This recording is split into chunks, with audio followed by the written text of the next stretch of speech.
What's going on, New York Giant fans? Welcome back to another episode of the Big Blue in the Bronx podcast. If you guys haven't already, please hit that like button, comment, and subscribe. Turn on post notifications so you know when a live stream pops video drops. Appreciate y'all coming back. More content throughout the week.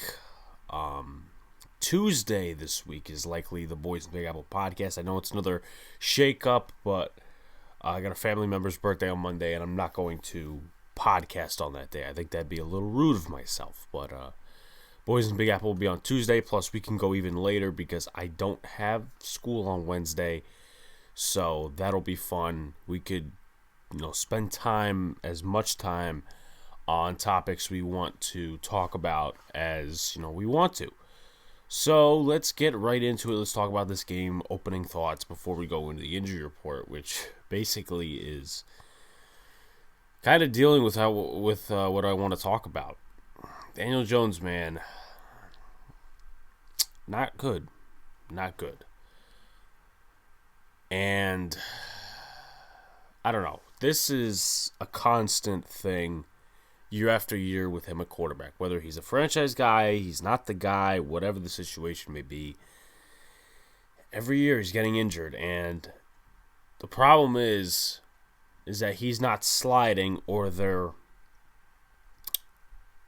putting him in positions where it's, this play is going to get you injured. And, people are trying to say, well, he should stop running the football. I'm going to say no to that.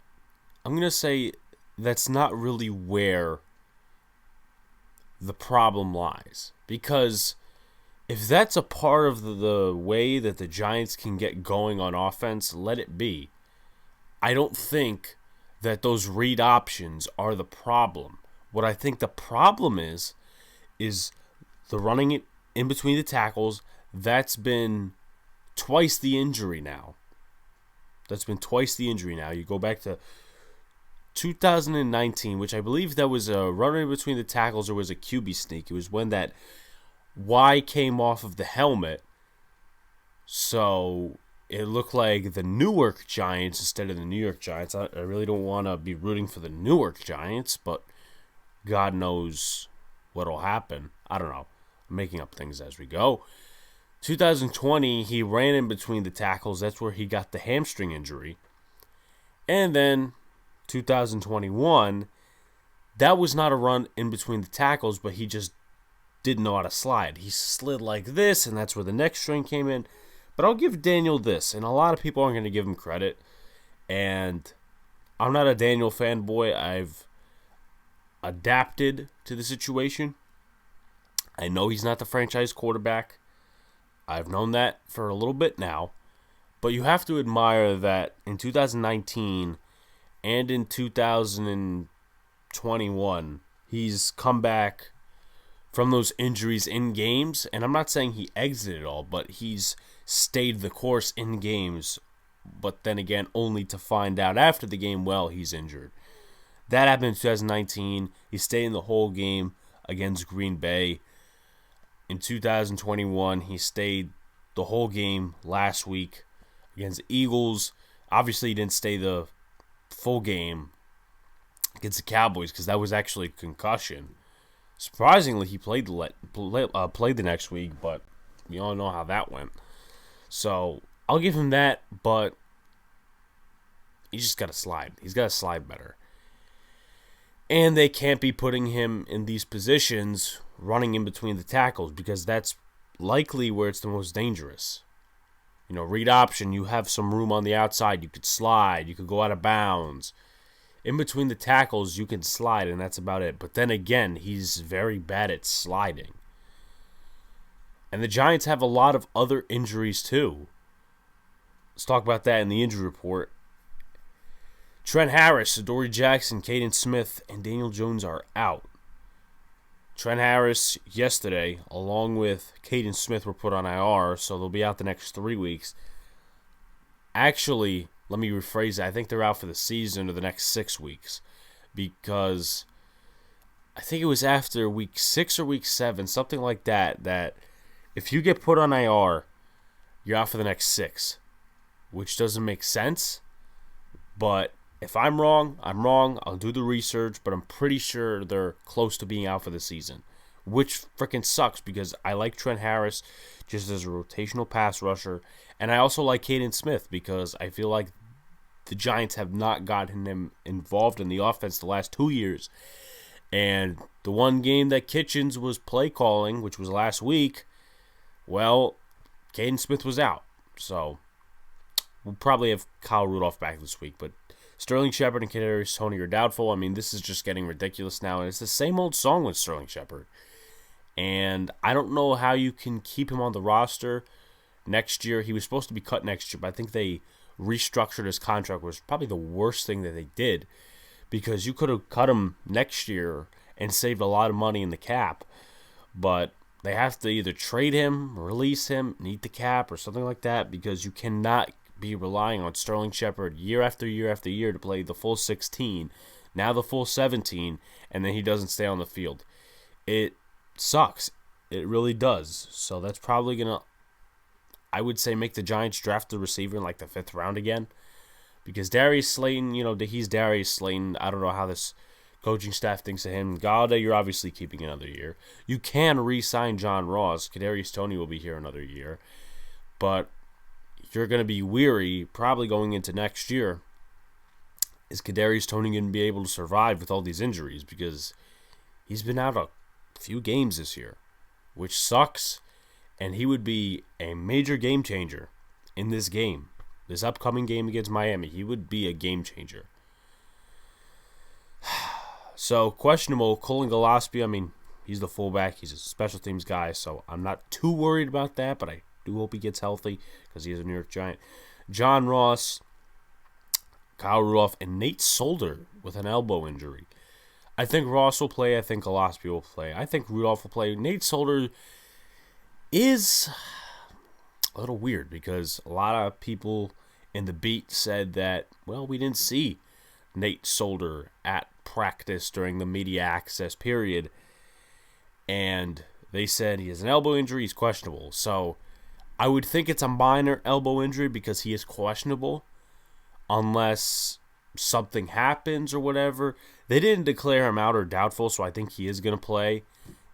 And once again, I'm not going to beat the drum on this paired argument. Rob Sale came out this week and said, well, Solder's a better player. That's something I very much so disagree on. And you guys know me, I really don't try to second-guess coaches, but I don't know how you see that one is better than the other when one is just constantly getting beat, but I'm not going to beat that drum any longer. So for the Miami Dolphins, Phillip Lindsay is doubtful. Adam Shaheen is doubtful. Quarterback Trill Williams, the 6th-round pick out of Syracuse, is doubtful. Brandon Jones and Jalen Phillips are questionable. They were both limited throughout the week. I think both of them will play. Now let's get into the practice squad protections.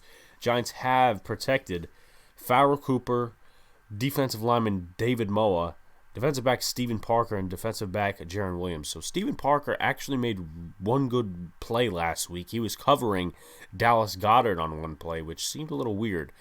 But with Adoree Jackson out, with Darnay Holmes out, you have to get as many DBs in there as possible. And Steven Parker, yes, was covering Dallas Goedert for one play, and he actually made a nice play, almost intercepted I think it was Tay Crowder or somebody else was in bounds. It was the guy in front of him.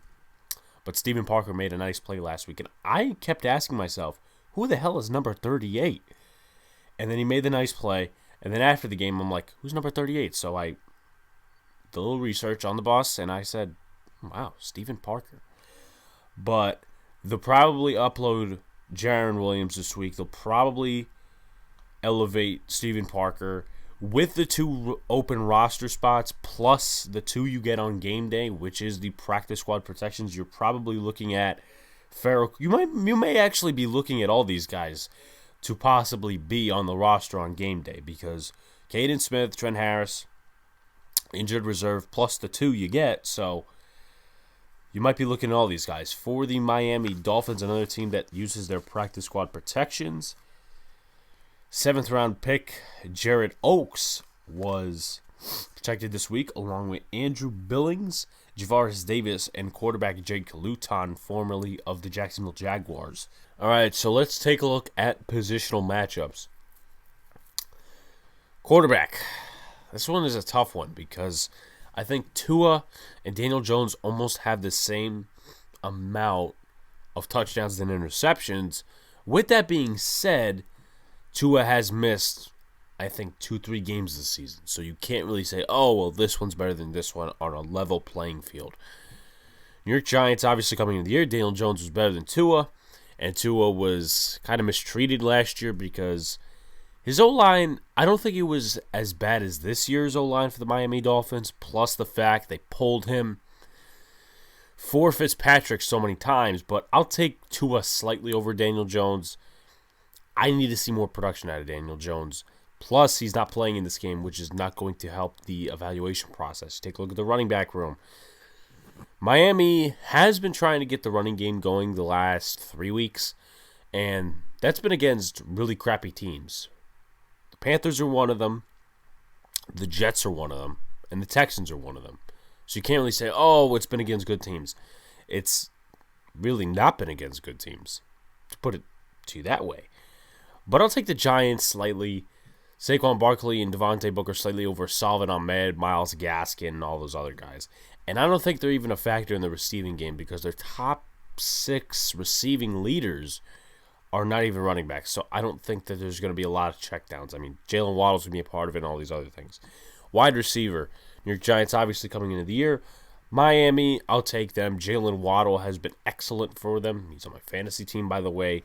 See if I'll start. I'm mumbling here.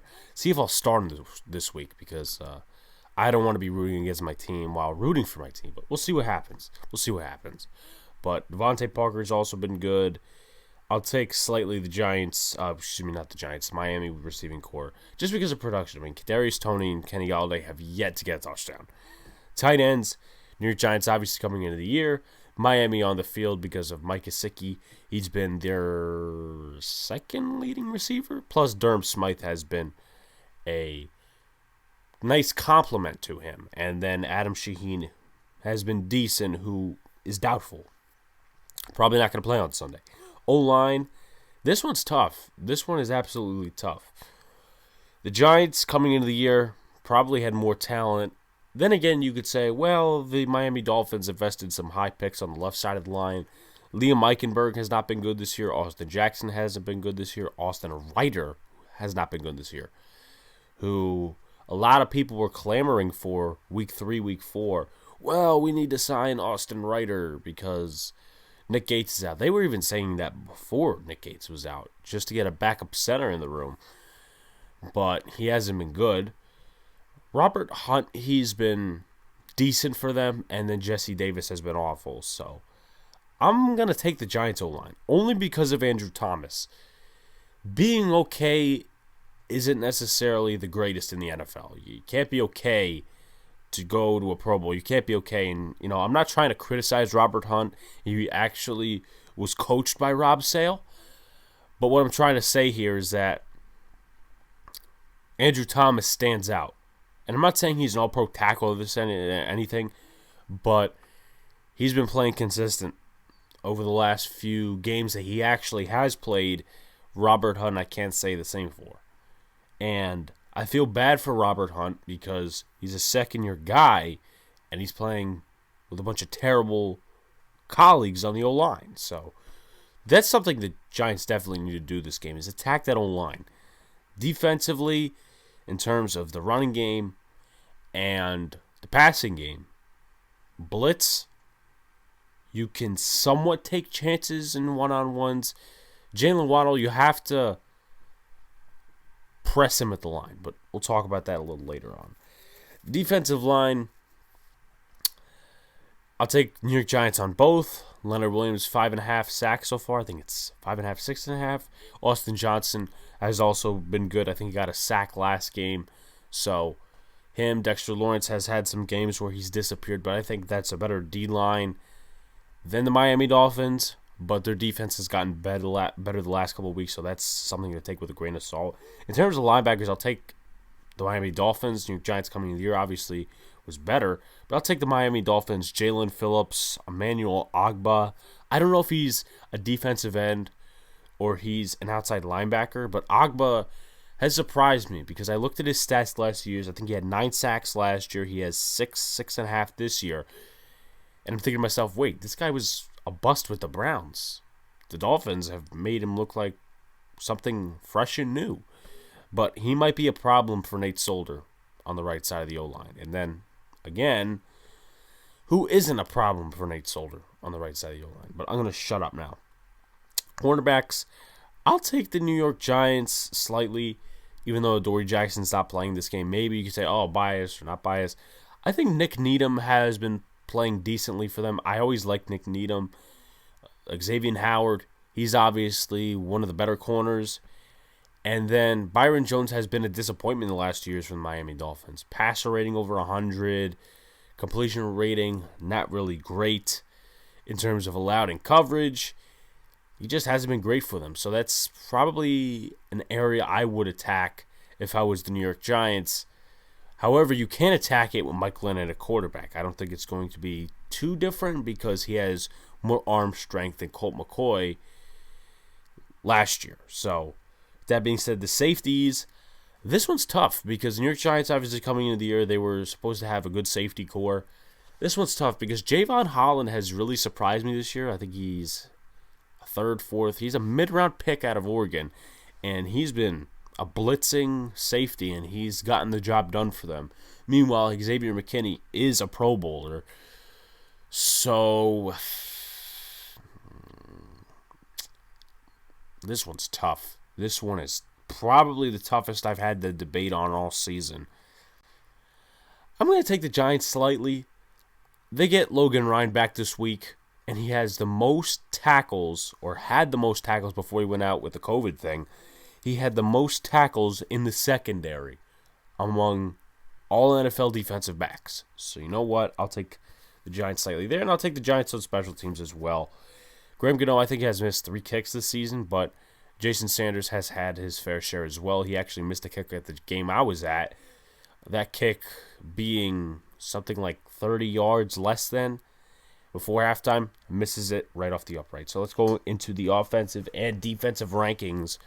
New York Giants on offense, they're 24th in total yards per game. They're 18th in passing offense, 26th in rushing offense, 26th in points per game. Look at the defensive side of the ball. Now, obviously, take this with grain of salt because other than the Tampa Bay game, they've been pretty solid on defense since the Carolina game. 27th total yards per game, 17th in passing defense, 26th in rushing defense. That's where I'll agree on because the Giants really haven't been great defending the run, and then 16th in points per game. You look at Miami Dolphins. On offense, they're 25th in total yards per game, 17th in passing offense, 31st in rushing offense, and 24th in points per game. Look at the defensive side of the ball.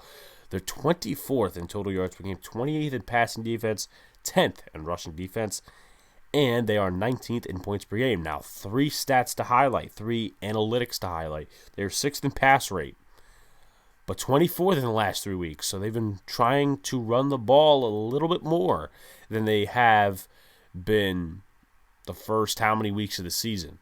2nd in pass rate on first down. And then 12th in the last 3 weeks. So once again, they've been trying to factor that running game in the last few weeks.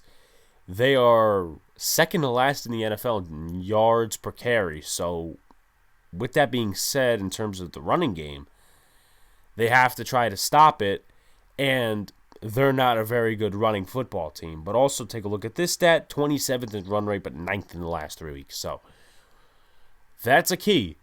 If they have a lead or if they try to run the ball whenever, you have to stop it. This is not a good offensive line.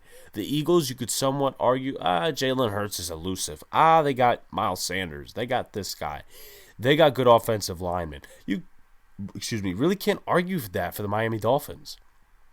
Sure, Myles Gaskin and Salvin Ahmed are okay, but their offensive line is a train wreck. Sorry, not sorry. Our offensive line is almost the same way. Anyway, let's go to things to look for in players to watch. Tua Tagovailoa, he's completed over 80% of his passes the last 2 games, so I would like the Giants to diminish that streak of 80% or more over the last 2. But Tua's been okay this year. Nothing special to talk about. He's been 3-4 in terms of record as a quarterback, even though that's really something to take with a grain of salt because Mitchell Trubisky had a 500 or more record as the quarterback of the Chicago Bears. But let's get back to the stats. He's completing 70.5% of his passes, which is good. 1,701 yards, 10 touchdowns, 6 interceptions. About 212.6 yards per game. That's not really that good. 94.7 passer rating, and he's been sacked 10 times in a total of 8 games. So that's not bad. 10 over 8 games, that's like 1.1 per game. So I guess it's times where Jacoby Brissett was quarterback, and he's not mobile like Tua is. So I guess you have to take that into factor, but I think this defense can definitely get to Tua. Take a look at the receiving leaders. 3 that I pick out of the basket right there, and I was wrong before when I said, well, none of the top 6 receiving leaders are running backs. Myles Gaskin is in there, and he actually has 4 touchdowns on the season, so maybe that's something to think about. Going back to the comparison, I think I'll still take the New York Giants for time's sake and for time being. Jalen Waddle, 77 receptions, 759 yards. I think he's going to have an 1,000-yard season. 4 touchdowns, about 63.3 yards per game. Mike Gesicki, 52 receptions, 596 yards, 2 touchdowns, 49.7 yards per game. Devontae Parker, 25 receptions, 327 yards, and then 1 touchdown, 65.4 yards per game. So he has higher yards per game. Mike Gesicki has more receptions, so I'm going to guess that Gesicki has had more receptions, but it's been not big plays like Devontae Parker and Jalen Waddle. And also add to the fact that Tua Tagovailoa and Jalen Waddle were teammates at Alabama. Now let's take a look at the defensive side of the ball. I'm really not going to remark among the offensive line, but they're bad. They're bad. And this is not trying to be a casual or anything like that, but they're not a good offensive line. I think Dolphin fans know that. Jalen Phillips. Let me see if I actually got... Okay, never mind. Jalen Phillips.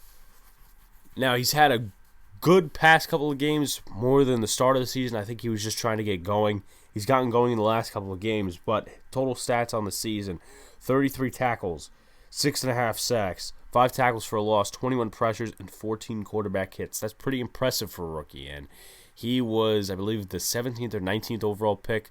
There was a lot of injury concerns with him at Miami and before at UCLA, and that was a risky pick, but that's one of their picks, I would say, in the last few years that has worked out in the first round, because last year, when they took Austin Jackson in the first round, a lot of Dolphin fans and a lot of other fans that know the draft, including myself, were like, this is the guy that you picked in the first round?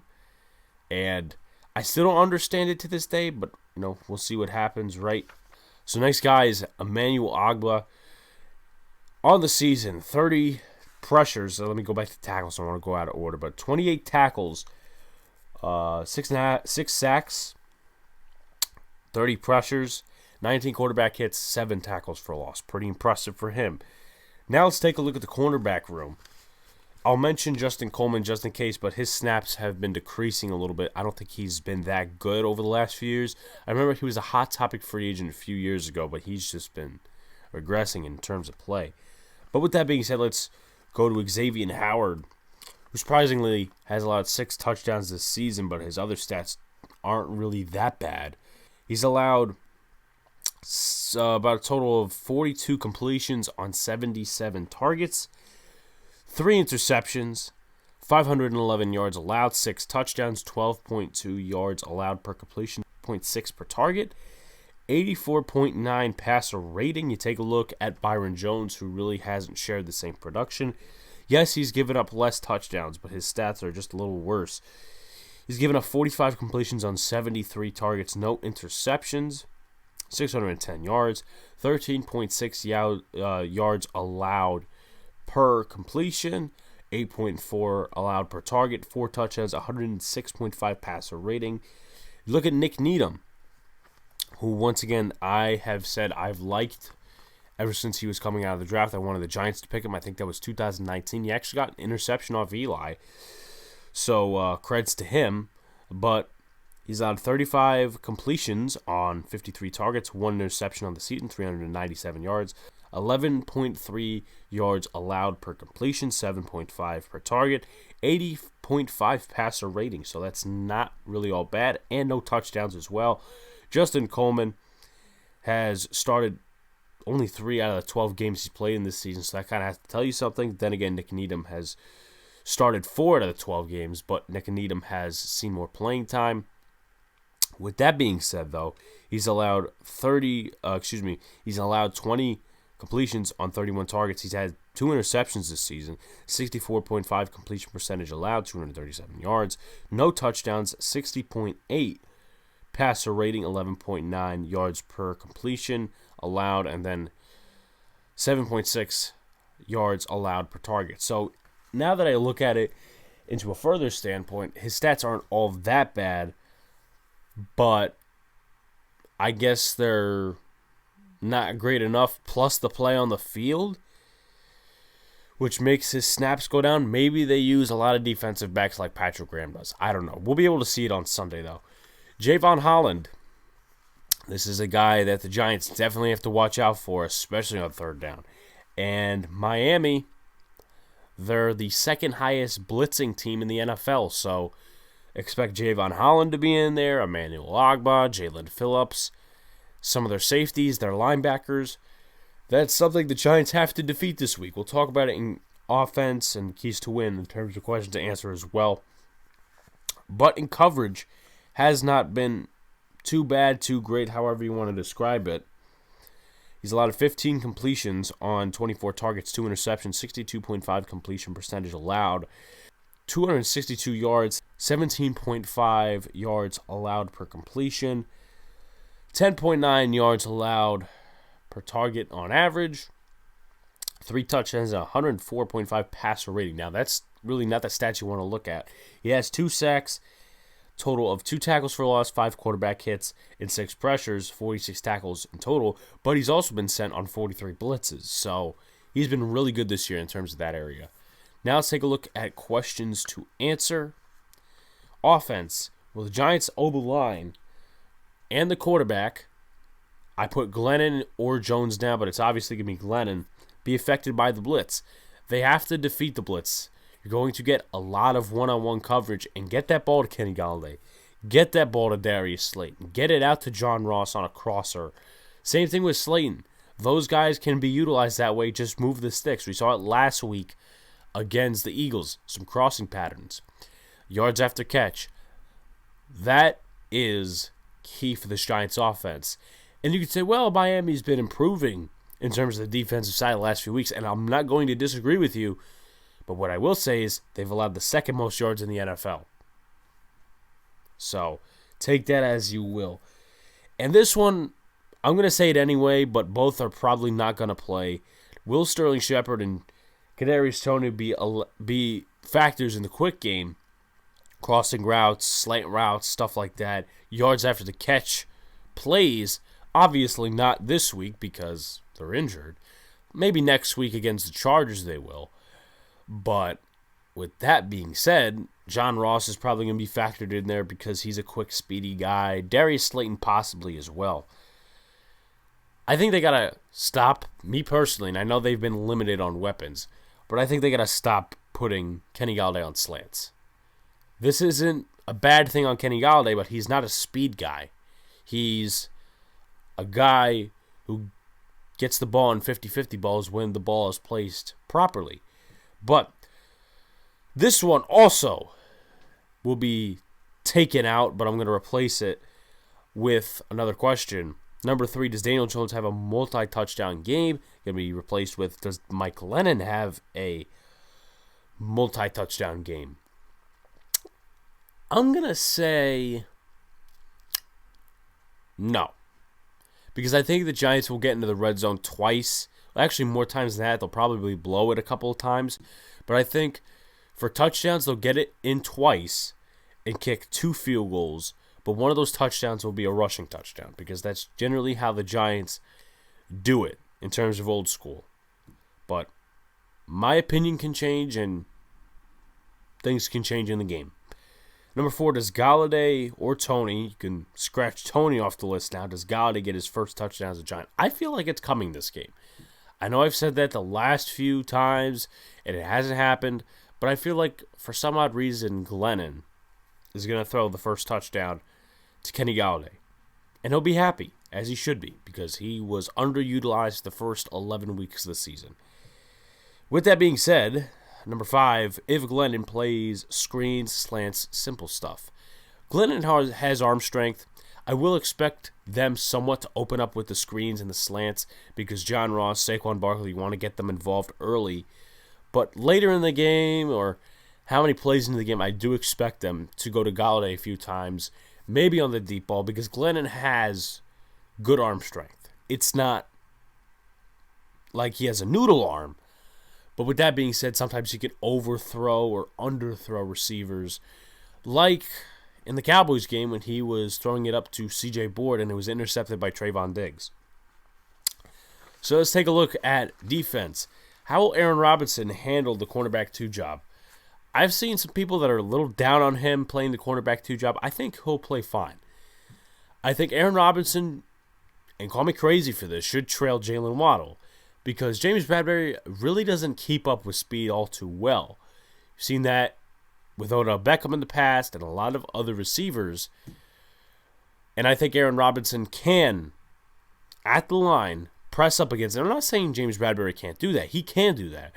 But they're not allowing him to do that, or he's not doing that at the line of scrimmage, where Aaron Robinson can jam receivers at the line, screw up the timing, and then maybe that route is open later on in the play, but the quarterback will have already moved on from it.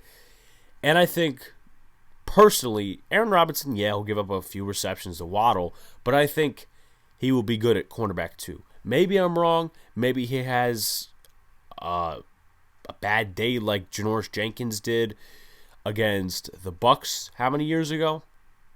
But with that being said, I think he'll be good at corner 2. We'll see what happens, though. Can this defense allow Tua to complete less than 80% of his passes? I really want the Giants to break that. If they're a good defense, if they want to be known across the NFL of a team and a defense that gets better in the second half of the season, I want them to diminish that of, Tua completing over 80% of his passes the last few games. Diminish that. Get into the 70s, the 60s, the 50s if you have to. Because the more passes he completes, the better it is for him. And that also means he's not being rocked by blitzes. He's not being rocked at all. I think he was only sacked once or twice last week against Carolina. And guess what? Carolina is supposed to have a good pass rush. And this O-line is supposed to be bad. Well, guess what? Sacked once. And they have better rushers than we do. So hopefully the Giants can get to them. Which is my next question.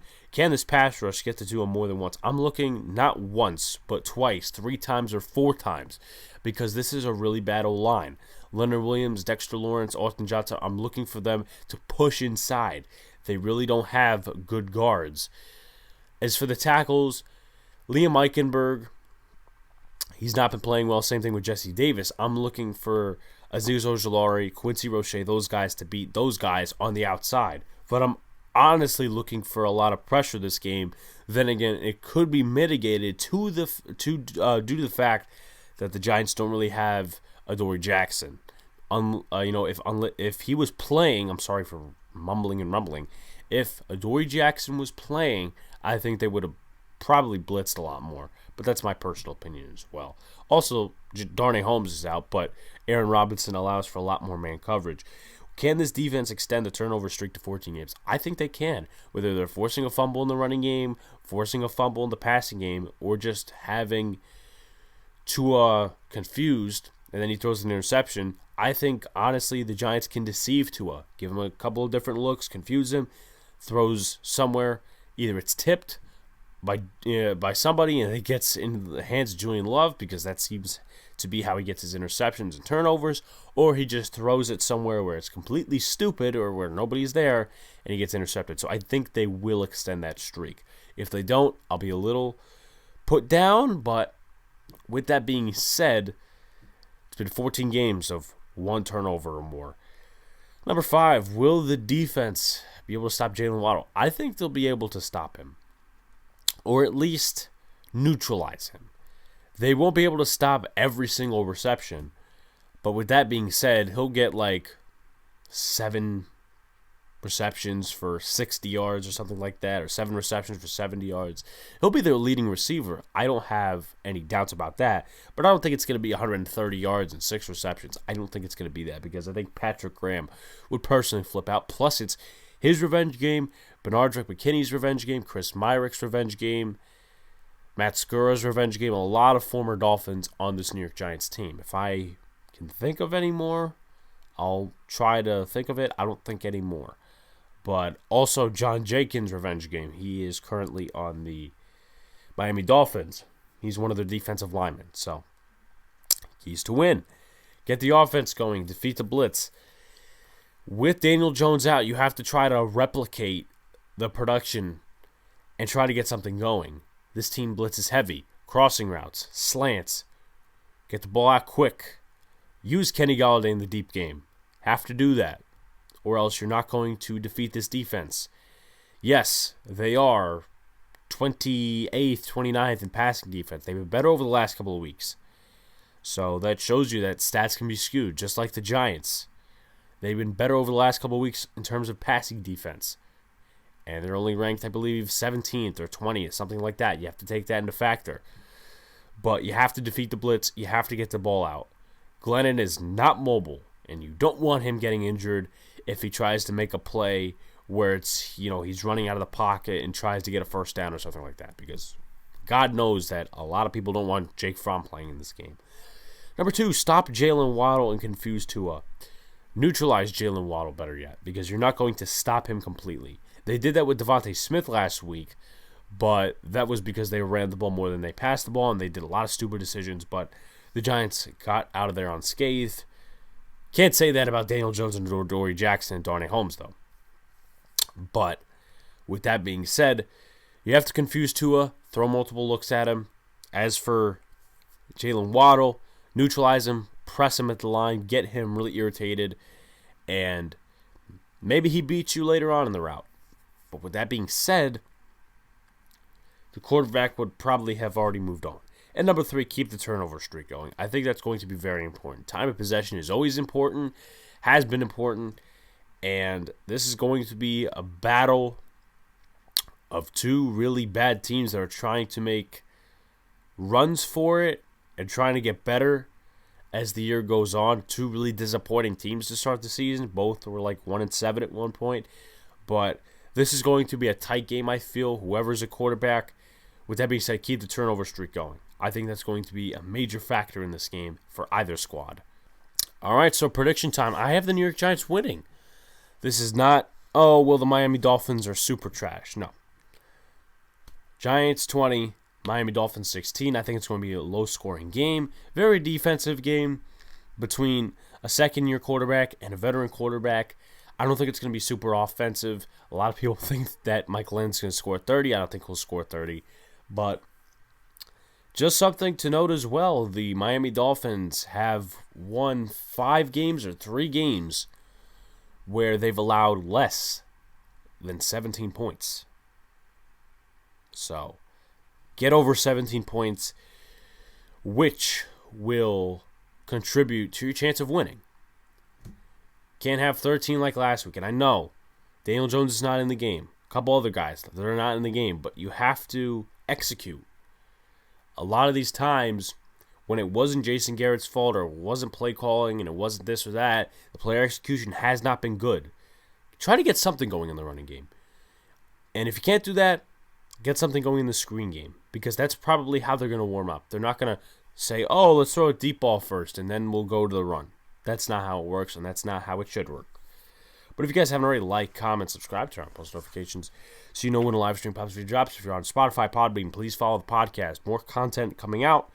Tuesday, Boys in the Big Apple podcast, we'll be discussing this game and a lot of other topics. The MLB lockout is here, so if anything changes with the MLB lockout, we'll discuss it on Tuesday. And that is it. Peace out, guys. See you later. Stay cool, and go Giants.